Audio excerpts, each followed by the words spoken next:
اللهم صل على سيدنا ومولانا محمد۔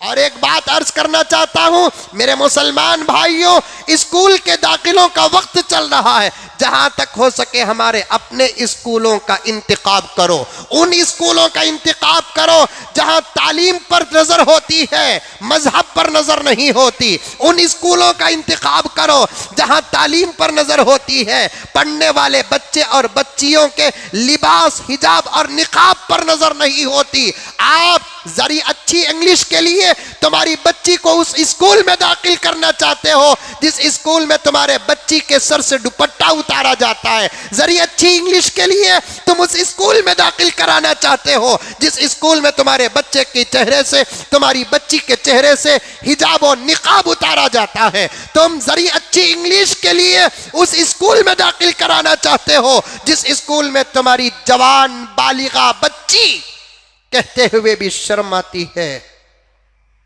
اس کے اوپر کا نہیں، نیچے کا لباس شارٹ کیا جاتا ہے،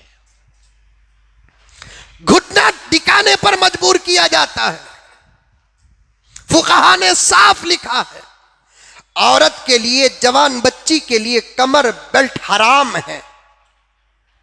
کمر کی جو پٹی آتی ہے جسے بیلٹ بولتے ہیں حرام ہے۔ میں چھپانا چاہتا ہوں لیکن تم سمجھتے ہیں کہ نہیں سمجھتے، اس ٹینشن نے مجھے کھول کر بیان کرنے پر مجبور کر دیا۔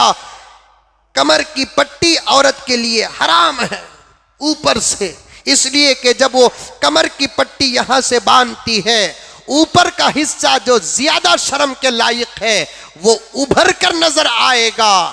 وہ حصہ ایک عورت کو چھپانے کا ہوتا ہے، دکھانے کا نہیں ہوتا۔ آج ہماری بچیاں جو مسلمان کے خون سے پیدا ہوئی، مسلمان ماں کے پیٹ میں 9 مہینے تک رہی، مسلمان ماں کا 2 سال تک دودھ پیا، کلمے کو جانتی ہے، اللہ کو جانتی ہے، نبی کو جانتی ہے، خبر کو جانتی ہے، حشر پر اس کا ایمان ہے، قیامت پر اس کا ایمان ہے، جنت اور جہنم پر اس کا ایمان ہے۔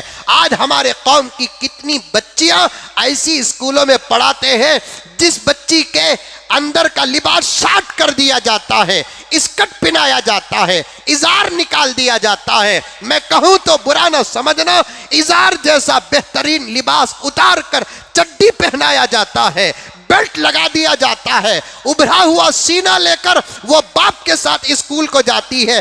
اس حالت میں تو وہ اپنے پیدا کرنے والے باپ کے سامنے آ نہیں سکتی، ساتھ پیدا ہونے والے بھائی کے سامنے آ نہیں سکتی، پیار کرنے والے ماموں کے سامنے آ نہیں سکتی، خون کا تعلق چچا کے سامنے آ نہیں سکتی۔ وہ ہمارے اسکولوں میں اس حالت میں جاتی ہے کہ وہ ایک ٹیچر کے سامنے آتی ہے، لیڈی ٹیچر تو دور کی بات، جنس مرد ٹیچر کے سامنے آتا ہے۔ میں بارہا کہتا ہوں، مجھے معلوم ہے میری آواز کو نوٹ کیا جاتا ہے، ریکارڈ کیا جاتا ہے۔ کان کھول کے سنو مسلمانوں، مالداروں، تمہیں کل قیامت میں سب سے سخت سوال ہوگا۔ تم نے اپنی دولت کا غلط فائدہ اٹھایا، تمہاری بچیوں کو تم نے بے حیا کیا۔ مجھے آج سے تقریباً 15 جمعہ پہلے، 16 جمعہ پہلے جو جملہ میں نے کہا تھا، پھر وہ جملہ کو دہرانے پر آج مجبور ہوں، صاف طور پر دہراتا ہوں۔ ایک طرف حیا، دوسری طرف تعلیم، دونوں کے درمیان میں ٹکر آ جائے تو تعلیم کو چھوڑو، حیا کی حفاظت کرو۔ ایک طرف تعلیم، ایک طرف حیا، ان دونوں کے درمیان میں ٹکر آ جائے، دونوں کو ملا کر چلا سکتے ہیں۔ حیا کا تعلیم سے، تعلیم کا حیا سے ایسا گہرا رشتہ ہے جیسے اجالے کا سورج سے، سورج کا اجالے سے تعلق ہے۔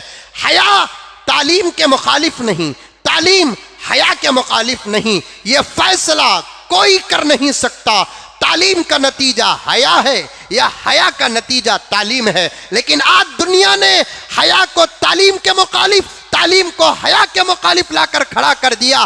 ایسے وقت میں اللہ کے بندے، محمد کے غلام کو کرنا کیا چاہیے؟